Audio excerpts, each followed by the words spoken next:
Hey everybody, I'm Samuel, and I want to talk to the church leaders about how to create a culture of discipleship. Of course, we know in Matthew chapter 28 that Jesus says, he turns to them and says, all authority in heaven and on earth has been given to me, therefore go and make disciples. We know it's a mandate. We know we're called to step out and do this, but how do we help create an atmosphere where in the New Testament it says that the Lord added daily, that the church was growing and thriving?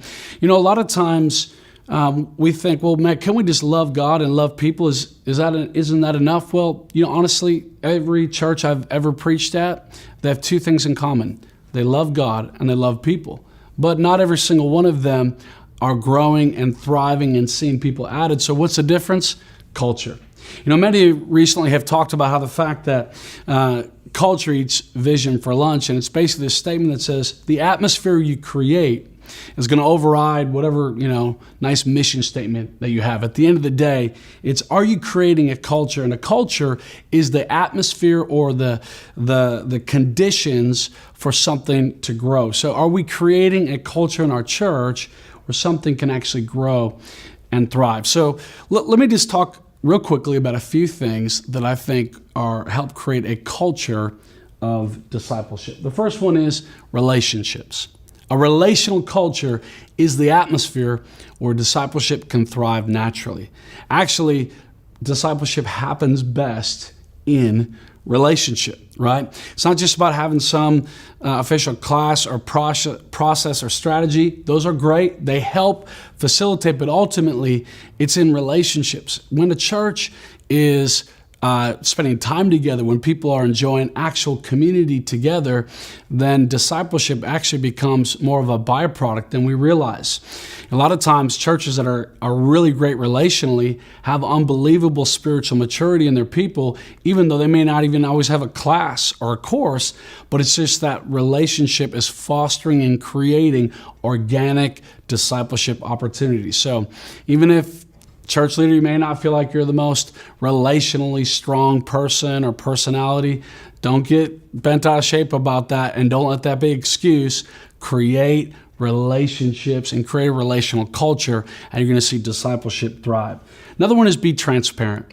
Man, religiosity, facades, trying to pretend like we all got it together as leaders, that ain't going to work. We've got to create a space where people can be open and honest and where people can fail. Right? If we're going to develop real disciples, if we're going to actually help people grow and mature, we've got to create a space where they can be honest about what they're struggling with so we can help them through it. Another one is a grace and truth kind of culture. Now, we want to create grace for people, but we also don't want to withhold the truth. I mean, the Great Commission says to teach them to obey. If we're actually going to see discipleship, kind of happen, and a culture of discipleship where it's just happening organically and naturally, we actually have to teach.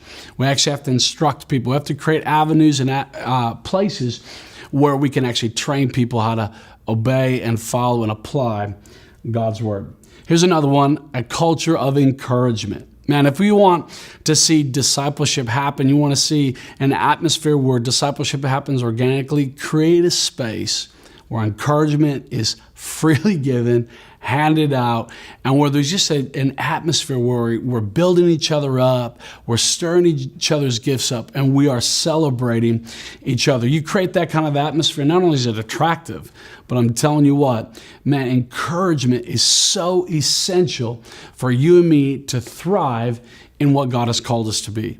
You know, sometimes people might think that encouragement is a reward for doing something good. But I'm telling you what, don't treat encouragement like a reward, treat it as a catalyst. If we're going to see people grow and mature in their walk with Christ, they need encouragement. Encouragement means to put courage in. Man, if we're going to create an atmosphere where discipleship is happening, it's got to be an atmosphere of encouragement. We're celebrating each other, we're building each other up, and we're in each other's corner. Those are just a few quick things that actually help create a culture where discipleship thrives. Recently, we just released a brand new e-course called Discipleship and Assimilation Essentials. Hit up followingjesusbook.com. Check that out. I know it's going to help you and your team.